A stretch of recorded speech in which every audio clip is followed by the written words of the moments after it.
What's up, leaders? Welcome to another episode of the Lead Premier Podcast. I'm Jason. Today I wanted to talk about a topic that is kind of swirling a lot in the news around layoffs and things like that.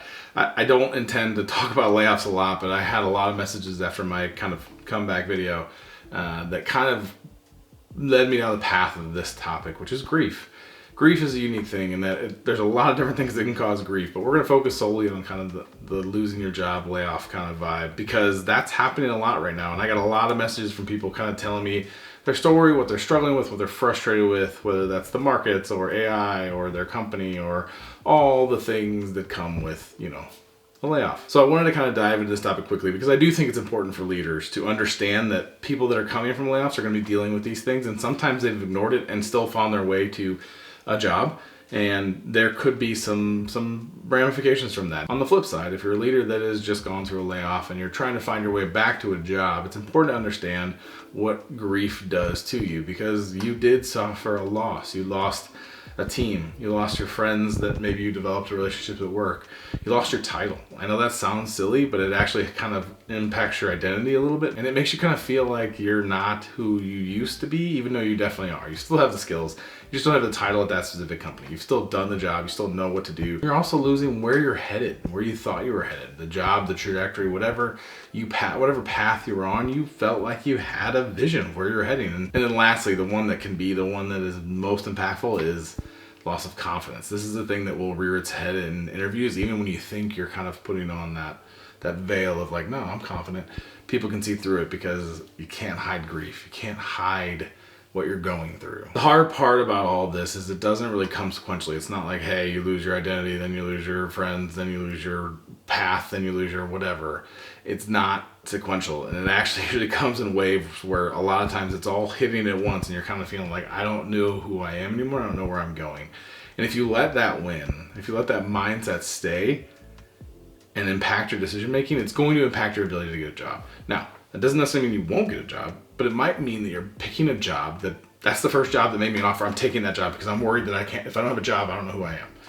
It's important for you to take a step back and make sure that you're taking jobs that actually fit the path you initially wanted. What does that career path look like? It's important to make sure that you're not walking into a job already having like resentment build up inside you, because that's going to poison your experience at the new job and potentially impact your ability to keep a job there. The last way that this can kind of rear its head in a way that can impact you negatively is what you'll hear from a lot of people when you lose a job or get laid off is they'll say, hey, make sure your resume is up to date, get that cleaned up, get your LinkedIn optimized, make sure you're networking. The problem is if you're networking for the wrong reasons and you're just trying to like get a job and you're not really like, you don't care about the connections you're making, it can kind of put you in a position where it looks bad for you, and it can burn bridges, and it can make people think like, oh, they're just trying to use me. It's not the position you want to come from, I promise. You want people to feel like you are building a genuine connection because you should be. So this is what it looks like, this is what it feels like, this is how it can kind of impact you. How do you kind of get through it? First of all, you're not going to be able to ignore it. So you got to actually figure out how to process it. The best way to do that is to name it.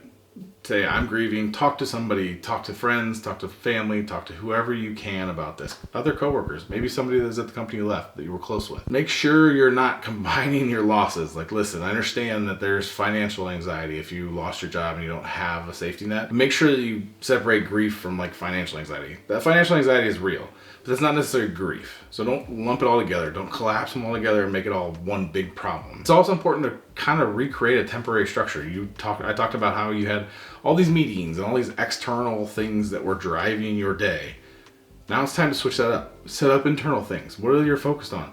Is it a resume? Is it applying to jobs? Is it building something of your own? Whatever it is, build an internal structure to give you that meaning and that daily list of obligations that you've set up. Lastly, kind of going back to the last episode about doom loop, it's important to set a time limit on wallowing.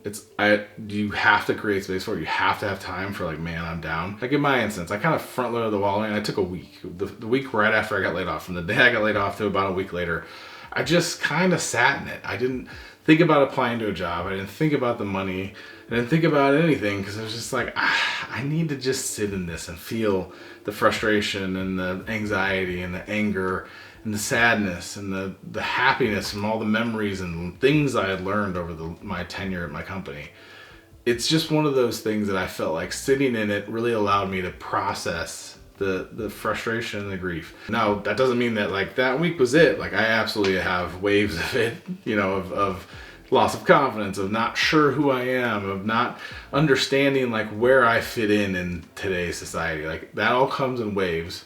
I recognize it, I name it, and I say, listen, this is just me dealing with grief. And to this day, right now, the best way for me to handle that is, if I have that moment, I sit in it for no more than 30 minutes. I don't try and work through it. I don't try to ignore it. I'm just sitting in it. That may look like sitting in this chair at my desk. It may look like sitting upstairs on the couch. It may look like sitting on this couch right here.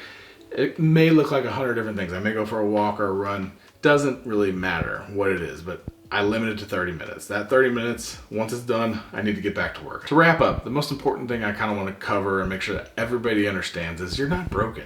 You're in transition. This is all very natural and normal. And at the end of the day, the grief is evidence that the work mattered to you. You really truly cared about your job and your people. That is an amazing thing. And that's something that will translate to your next job. And remember, the goal is not to not feel it. It's not let it impact your decision making. It's to understand what it is and what it means. If you're in this right now, it's real, it's hard, and it ends. Not on a schedule, but it does end. So keep pushing, keep doing what you're doing. Keep being you and continue to grow, continue to try new things, continue to do what we do, which is take care of yourself, take care of people around you, and do everything you can to continue moving forward. Take care, everybody.